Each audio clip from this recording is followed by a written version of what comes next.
नारायण। इस वीडियो के लिए मैंने जो सब्जेक्ट लिया है वो श्रीमद् भागवत महापुराण से लिया है और राजा पृथु और पृथ्वी देवी का संवाद है। उसमें पृथ्वी देवी के 2-3 श्लोक है, उसको मैं आपको कहने वाला हूँ और ये बहुत ही महत्वपूर्ण है, हम सभी के लिए बहुत ही अलार्मिंग है। वार्निंग भी हमको दे दी गई है इस श्लोकों के द्वारा और इसका अगर हम ध्यानपूर्वक इसको हम समझते हैं, इसका अनुसरण करते हैं और इसके वार्निंग को हम गंभीरता से लेते हैं तो हम कदाचित आगे आने वाली विपत्तियों से बच सकते हैं और हम हमारे परिवार को भी बचा सकते हैं। नहीं तो कहना बचना संभव नहीं है, ऐसा देखा जाता है आगे के जीवन को देखते हुए।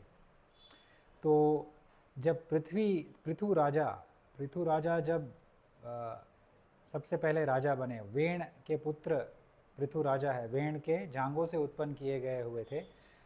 ऋषि भृगु और अन्य सब ऋषियों ने उनको उत्पन्न किया था अपने योग बल से।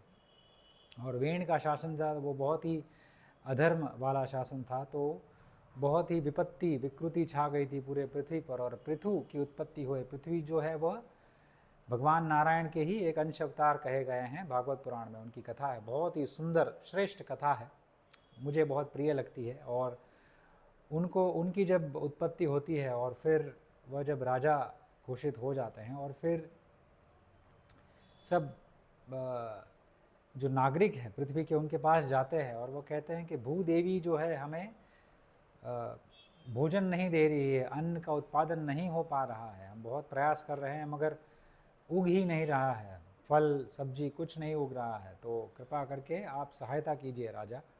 और पृथु राजा फिर क्रोधित हो उठते हैं और फिर पृथ्वी देवी को वो आदेश देते हैं कि आप कृपा करके इन सभी का भरण पोषण कीजिए, आपने क्यों अपने गर्भ में ये सब छुपा के रखा है। और फिर पृथ्वी देवी मानती नहीं है और फिर वह गाय का रूप धारण करके आगे चली जाती है। और फिर ये एक रूपक की दृष्टि से हमें देखना है, ये अगर हम लॉजिक की दृष्टि से देखेंगे तो किसको समझ में नहीं आएगा, तो ये रूपक की दृष्टि से देखना है कि एक मेटाफर है।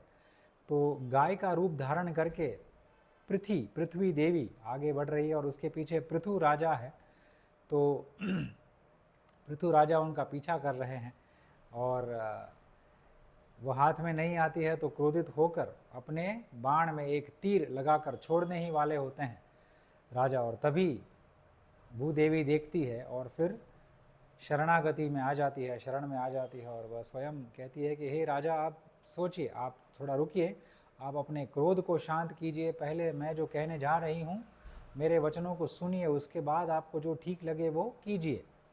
और पृथु राजा है वो सबसे पहले एक कॉन्स्टिट्यूशनल मोनार्क कहे जाते हैं, कॉन्स्टिट्यूशनल राजा, जिसने आने के बाद इस पृथ्वी के, उनके पहले की पृथ्वी उनके बाद की पृथ्वी बहुत अलग है। उनके आने के बाद उन्होंने ही बहुत सारे जगहों पर पृथ्वी पर उनको समान एक दिशा दी, समान उनको एक भूमि दे दी और उस समान भूमि वाले फ्लैट सरफेस पे बहुत सारे नगर बनाए गए हैं, गांव तालुका सब अलग अलग रूप से बनाए गए और फिर लोगों को एक व्यवस्था दी गई कि ऐसी व्यवस्था में ही आपको जीना है और अगर एक व्यवस्था के अधीन आप सब रहेंगे तो आप सभी का कल्याण निश्चित है, आप सभी का उत्कर्ष होगा एक साथ।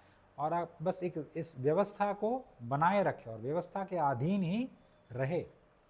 तो ये पृथ्वी राजा ने किया था, जो first constitutional monarch of earth कहे जाते हैं श्रीमद् भागवत महापुराण में। और पृथु राजा फिर उनको पूछते हैं कि भाई आपने क्यों ये सब अपने गर्भ में छुपा के रखा है, आप अन्न उत्पादन नहीं कर रही है, फल सब्जी कुछ नहीं दे रही है। तो फिर भूदेवी जो है पृथ्वी माँ, वह कहती है कि आप मेरे वचनों को सुनिए और ये जो वो कहने जा रही है वो बहुत ही महत्वपूर्ण है, बहुत इम्पोर्टेंट है, अर्जेंट है हम सभी के लिए, क्योंकि कलयुग में अधर्म सबसे महान बनता जा रहा है, महान तो नहीं मगर बहुत जोर पकड़ रहा है, तो उसको हमें परास्त करना है। तो पृथ्वी माँ कहती है कि जो त्रिकालदर्शी ऋषि थे उन्होंने आकर चीर परीक्षित पद्धतियों का, विधियों का, प्रोसेस मेथड का एक विधान बनाया है, एक निष्कर्ष पर आए हैं, एक सेटल्ड कंक्लूजन लेके आए हैं, और ये सब पद्धति हम सभी के लिए बनाई गई है। तो वो जो पद्धतियों को उन्होंने जो त्रिकालदर्शी ऋषियों ने बनाई है, और ये चिर परीक्षित पद्धति है, इनका परीक्षण भी किया गया है बहुत बार, तो ये बहुत ही श्रेष्ठ, सबसे श्रेष्ठ पद्धतियाँ हैं। एक जीवन शैली के रूप में इन्होंने हमको उपदेश के द्वारा दिया है। तो अगर कोई भी मनुष्य उसका पालन करता है तो वह मनुष्य उसका ये लोक और परलोक दोनों सुधार सकता है। और जो कोई भी मनुष्य पूरी श्रद्धा रखकर ऋषियों ने ये बनाई है पद्धतियाँ, जीवन शैली, इस पर भरोसा रखकर, नतमस्तक होकर, आभार प्रकट कर कर अगर श्रद्धा रखकर उन पद्धतियों का आलंबन लेता है, अपने जीवन में अपनाता है, क्रियान्वित करता है, तो वह अपने जीवन के गंतव्यों को और अपनी इच्छाओं को जल्दी से प्राप्त कर सकता है और कर लेता है। और जो भी मनुष्य इन सभी पद्धतियों का तिरस्कार करते हैं और अपने मनमाने संकल्प बनाते हैं, मनमाने संकल्प के द्वारा मनमाना आचरण करते हैं, और नए नए साधन उत्पन्न करने के बाद फिर वह ये सोचते हैं कि मेरा जो गंतव्य है वो ये सभी साधनों से मैं प्राप्त कर लूँगा, तो ये मनमाने आचरण वाले जो लोग होते हैं, जो इन पद्धतियों का तिरस्कार करते अपने मनमाना आचरण करते हैं, जीवन शैली बनाते हैं, और जीवन में वैसे ही शैली को क्रियान्वित करते हैं, तो उनके जीवन में कभी भी सफलता आती ही नहीं है। वह सदैव असफल ही रहते हैं। भले ही वह जल्दी से सब कुछ प्राप्त कर ले, मगर अंत में उनको असफलता ही मिलती है।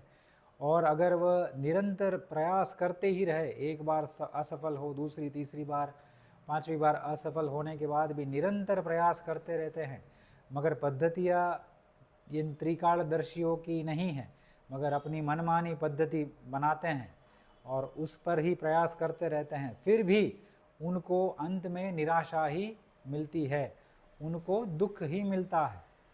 तो ये वचन पृथ्वी माँ ने राजा पृथु को कहे, और उसके बाद में वह कहती है कि मैंने देखा था कि आपके पहले वेण का शासन था और उसमें अधर्म बहुत ही बढ़ गया था, अधर्मी बढ़ गए थे। मेरी भूमि पर सबसे अधिक अधर्मी बढ़ रहे थे, और इसीलिए ये देखते हुए मैंने सभी जो फल सब्जी, जो सभी के बीज है, उनको अपने गर्भ में ही मैंने छुपा लिया था। मैं उसको उगने ही नहीं दे रही थी, मैंने सबसे भोजन ही छीन लिया था, क्योंकि मैं अगर उनको भोजन देती, उनको पोषण करती, तो अधर्म को पोषण देती मैं। तो अधर्म इतना बढ़ गया था कि मेरे लिए बहुत ही ये सहना कठिन हो गया था, बहुत बोझ बढ़ गया था अधर्म का। इसलिए मैंने ये सब अन्न, सब फल सब्जी के जो बीज है उनको अपने गर्भ में समा लिया था, उनको मैं अंकुरित नहीं होने दे रही थी। तो आप सोचिए, नासा के साइंटिस्ट ने और बहुत दूसरे 2-3 साइंटिस्ट ने भी ये बहुत बड़ा वचन कह दिया है, प्रख्यात न्यूज़ में सब जगह है, कि अगर हमारी भी जीवन शैली इस समय की अगर ऐसी ही रही, हम ऐसे ही जीते रहे जो हम अब जी रहे हैं, केवल पैसा और भोग, ये दो में ही हम हैं, आज पूरा विश्व इस दो में ही डूबा हुआ है, केवल पैसा और भोग, बस दो, बाकी कुछ है ही नहीं। तो ऐसे ही अगर हम जीते रहे तो हमारे पास केवल 30 वर्ष है। 30 वर्ष के बाद हम एक दूसरे को काटने पर तुले हो जाएंगे, हम एक दूसरे का भक्षण करने लगेंगे, हम हमारे परिवार को ही मार देंगे, हम हमारा ही अंत कर देंगे, हमारे समाज को ही हम मार डालेंगे और समाज अपने आप ही नष्ट हो जाएगा। ये परिस्थिति केवल 30 वर्ष दूर है और ये साइंस ने भी प्रूव कर दिया है। और ऐसे ही ये पृथ्वी माँ ने भी हमको वार्निंग दे दी है कि अगर ये चिर परीक्षित पद्धतियाँ हैं उसका हम तिरस्कार करते हैं तो हमारे जीवन में उत्कर्ष कभी भी नहीं हो सकता है।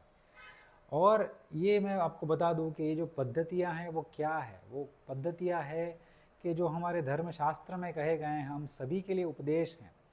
जैसे कि धर्म क्या है, धर्म का पालन हमको कैसे करना है, वर्ण व्यवस्था है, ब्राह्मण क्षत्रिय वैश्य शूद्र अंत्यज और बाकी सब जो मिक्स्ड जाति के हैं, तो उन सभी को कैसे जीना है, उन सभी के एक वृत्तियाँ होती है, वृत्तियों के आधार पर उनका एक ऑक्यूपेशन होता है। जो उसका जीविका होती है, तो उनको अगर अपनाएंगे तो श्रेष्ठ जीवन उनको मिलेगा। और अगर वर्ण व्यवस्था से कोई चिढ़ता है तो मैं एक ही उदाहरण दे दूं, भागवत पुराण में से ही नारद मुनि स्वयं कहते हैं, नारद मुनि ब्रह्मदेव के पुत्र है, वो अपना पिछला जन्म वो कहते हैं कि मैं एक दासी पुत्र था, दासी वो जो शूद्र थी, शूद्र का पुत्र था, मगर मैंने अपना धर्म निभाया, मैंने ब्राह्मण ऋषियों की सेवा की। चातुर्मास में ऋषि जो आए थे मेरे पास, हमारे गांव में ठहरे थे, उनकी 4 महीने सेवा की। वह जो भोजन करते थे, यज्ञ करते थे, उनका जो शेष भोजन बचता था, उनकी अनुमति से ही मैं वो भोजन ग्रहण करता था। और इससे मेरी मति इतनी सुधरी, सुमति हो गई कि मैं नारायणमय हो गया, नारायण को ही देखने लगा और नारायण मेरे मन में आने लगे। और फिर उनकी माता की मृत्यु हो जाती है और फिर वो अकेले पड़ जाते हैं। वो ऋषि सब उनको चले जाते हैं, आशीर्वाद दे के चले जाते हैं 4 महीने बाद, और फिर वह अकेले पड़ जाते हैं। और फिर अंत में उनकी जब मृत्यु होती है तभी उनको नारायण का स्मरण होता है और उनका सीधा अगला जन्म कोई साधारण ब्राह्मण भी नहीं, कोई महान ऋषि भी नहीं, मगर सीधे ब्रह्मदेव का पुत्र ही है। तो ये आप देख लीजिए, ये शास्त्र का प्रमाण मैंने आपको दे दिया है। जो भी शूद्र भी हो, क्षत्रिय भी हो, वैश्य भी हो, ब्राह्मण भी हो, अगर वह अपने वर्ण व्यवस्था का पालन करता है तो ही उसका उत्कर्ष संभव है। उसका ऐसा उत्कर्ष होता है कि आप देखिए कि दासी पुत्र, शूद्र का पुत्र होने के बाद भी ऐसा पुत्र था कि उनको पता भी नहीं था कि मेरे पिता कौन है। तो ऐसी अवस्था में से नारद मुनि जो पहले थे, वो बोलता है मैंने सीधे ब्रह्मदेव के पुत्र के रूप में मैंने जन्म ले लिया है। तो अभी आप इससे और अधिक प्रमाण आपको क्या चाहिए? वर्ण व्यवस्था अगर पालन करेंगे तो ही समाज का उद्धार हो सकता है, क्योंकि हम सभी में अगर भेद है तो भेद है, भेद का आलम्बन लेके ही हम अभेद ब्रह्म तक पहुंच सकते हैं। अगर पति पत्नी में भेद नहीं होगा, पुरुष स्त्री में भेद नहीं होगा, तो फिर विवाह कैसे होगा? अगर एक और दूसरे 2 पुरुष में भेद नहीं होगा तो पत्नी अपने पति को पहचानेगी कैसी? 2 स्त्रियों में भेद नहीं होगा तो पति अपने पत्नी को कैसे पहचानेंगे? तो भेद तो व्यवहार का साधक है। स्त्री होती है मगर माँ भी होती है, पत्नी होती है, बहन होती है, पुत्री होती है, तो ये सभी होते हैं। तो ये तो भेद ही है। भेद के माध्यम से हमको अभेद ब्रह्मा तक पहुंचना है। भेद एक व्यवहार के साधक है। भेद से ही तो हम व्यवहार अच्छे से कर सकते हैं। अगर भेद ही ना हो सभी में, सभी पुरुष एक जैसे दिखते हो, सभी स्त्रियाँ एक जैसे दिखती हो, सभी के पास समान पैसे हो, सभी के पास समान बुद्धि हो, तो सृष्टि की क्या आवश्यकता है? तो आप सोचिए, सृष्टि का जो प्रयोजन है वो नष्ट हो जाएगा। हम सब एक दूसरे को ही नष्ट कर डालेंगे।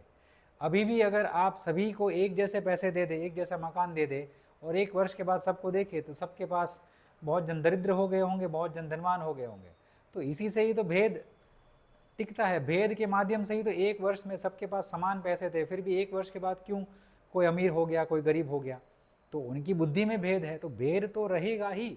भेद का आलम्बन लेकर हमको अभेद ब्रह्मा परमेश्वर तक पहुंचना है। उंगली 5 है मगर हथेली तो एक ही है। तो हमको ऐसे समझना है, भेद व्यवहार का साधक है, व्यवहार का बाधक नहीं है।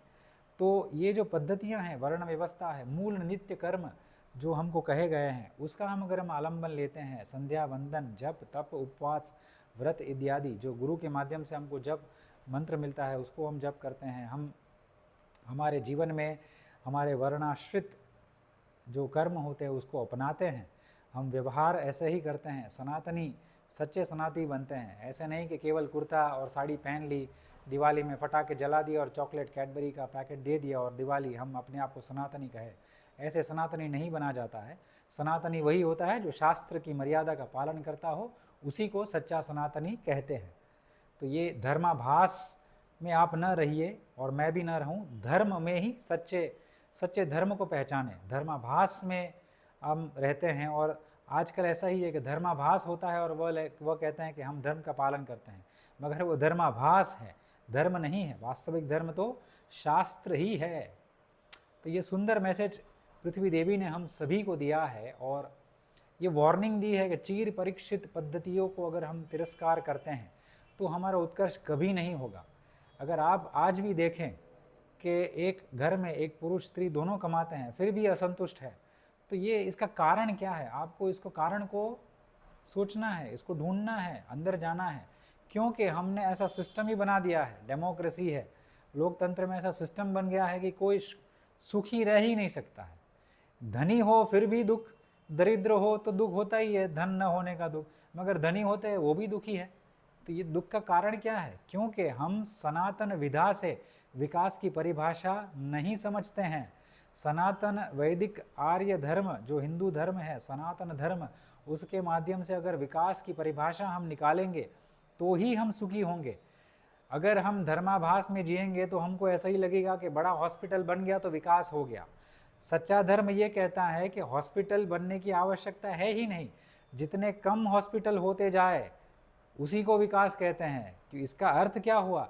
हॉस्पिटल कम है तो वैद्य कम है, वैद्य कम है तो क्योंकि लोग बीमार कम पड़ रहे हैं, समाज में लोग हैं वह बहुत ही स्वस्थ रह रहे हैं, किसी को कोई रोग नहीं होता है, इसी को तो सच्चा विकास कहते हैं। हॉस्पिटल बनाना ये विकास नहीं है, ये धर्माभास है, धर्म नहीं है। सच्चा धर्म यही है कि हम जो पढ़ाते हैं, हम हॉस्पिटल बनाते हैं, नई नई स्कूल बनाते हैं, महंगे महंगे स्कूल होते हैं, वेद नहीं पढ़ाते हैं, संस्कार नहीं देते हैं, मगर लोगों को कैसे लूटना वो पढ़ाते हैं 50-50 लाख की फीस देकर। तो ये धर्माभास है। हमको लगता है कि हम धर्म का कार्य कर रहे हैं, मगर वेद पढ़ना ही धर्म है। अपने अधिकार की सीमा में ब्राह्मण, क्षत्रिय, वैश्य इनको अधिकार है तो उनको गुरुकुल में जाकर पढ़ सकते हैं। यज्ञोपवीत नहीं है आज बहुत जनों के पास, विवाह का संस्कार है, संस्कार विमुख हो गए हैं, संस्कार से रहित हो गए हैं, तो फिर हम में ऐसी सुमति कहाँ से आएगी? तो यही है चिर परीक्षित पद्धतियाँ जो त्रिकालदर्शी ऋषियों ने बनाई हैं हम सभी के लिए। हम अगर इसका आलम्बन लेते हैं, श्रद्धा रखकर हम इसको अपनाते हैं, जीवन में चरितार्थ करते हैं, तो ही हमारा उत्कर्ष संभव है। अगर हम उसका तिरस्कार कर देंगे, हम अपने मनमाने आचरण में रहेंगे, मनमाने संकल्प बनाएंगे, मनमाना साधन हम बनाएंगे, हम इससे हम ये प्राप्त करेंगे, तो हमारा उत्कर्ष कभी संभव नहीं होगा। अंत में हम दुख और दुख में ही रहेंगे। तो अगर आपको ऐसे वीडियोस पसंद है तो आप मेरी चैनल को सब्सक्राइब कर सकते हैं। ये मेरी बुक है रिसर्जेंट धर्म। इन दिस बुक इंग्लिश में है और इसमें मैंने यही प्रयास किया है कि धर्माभास और धर्म में जो भ्रांति है, जो इल्यूजन है, जो भ्रम है, उसको दूर किया है। लोग सच्चे सनातनी नहीं बन रहे हैं मगर नाम के सनातनी है। दिवाली में फटाके फोड़ने से सनातनी होते हैं कि फिर दिवाली का सच्चा महत्व समझने से सनातनी बनते हैं, मूल नित्य कर्म करने से सनातनी बनते हैं। तो ये सब मैंने इस बुक में लिखा है कि हमको जो पाखंड है और सच्चा धर्म है, वास्तविक धर्म, उसके बीच की जो इल्यूजन है, जो भ्रम है, उसको दूर किया है मैंने। हमको पाखंड को समझना है और सच्चे धर्म का आलम्बन लेना है। धर्म को सबसे बड़ी हानि पाखंड से होती है और पाखंड को मैंने धर्म से दूर किया है इस पुस्तक में। जो सच्चा धर्म क्या है, पुरुष का, स्त्री का, वर्ण व्यवस्था के आधार पर, और उसके माध्यम से हम हमारी सारी इच्छाएं कैसे पूरी कर सकते हैं, ये सभी इस पुस्तक में मैंने लिखा है। इसका लिंक्स कमेंट्स में है, परचेज लिंक्स। मगर आप देख सकते हैं, ऐसे वीडियोस आपको पसंद है तो मेरी चैनल को सब्सक्राइब कर सकते हैं। मगर गोवर्धन मठ नाम की एक चैनल है यूट्यूब पर, उसको आप अवश्य सब्सक्राइब कीजिएगा। वहाँ पर आपको धर्म, राष्ट्र, अध्यात्म तीनों का आपको पूरा ज्ञान मिलेगा। अगर आप वो ज्ञान सुन के अपने जीवन में चरितार्थ करते हैं तो आपका कल्याण अवश्य निश्चित है। शिव शंकर प्रलयंकर।